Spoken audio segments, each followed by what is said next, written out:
क्या आप जानते हैं कि राजा दशरथ का अंतिम संस्कार किस विधि से किया गया और कौन-कौन उपस्थित था?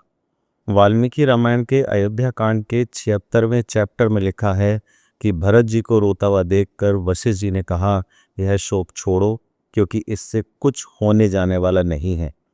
अब कर्तव्य पर ध्यान दो और राजा दशरथ के शव को दाह संस्कार के लिए ले जाने का उत्तम प्रबंध करो।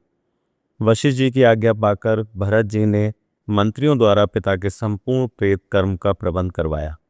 राजा दशरथ के शव को तेल की कढ़ाई से निकालकर भूमि पर रखा गया।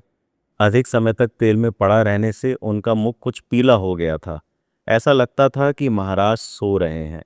इसके पश्चात राजा दशरथ को धो पोंछ कर विभिन्न रत्नों से विभूषित किया और उनका विमान सजाकर उस पर लेटा दिया।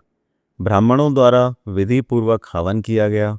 महाराज दशरथ के मृत शरीर को पालकी में रखकर शमशान भूमि की ओर लेकर चलना शुरू किया गया। मार्ग में राजा के सेवक आगे आगे सोने चांदी और विभिन्न प्रकार के वस्त्र लुटाते चल रहे थे। शमशान भूमि में चंदन, अगर, गूगल, देवदारू की लकड़ियां लाकर चिता सजाई गई।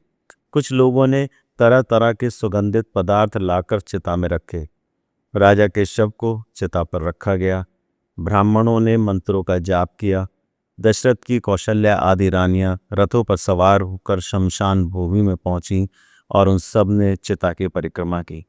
वहां पर रानियां बहुत दुखी होकर रो रही थीं। धीरे धीरे दाह संस्कार समाप्त हुआ और सबने सरयू तट पर जाकर स्नान किया। नगर में आकर 10 दिन भूमि पर ही भरत जी सोए और दुख में अपना समय व्यतीत किया।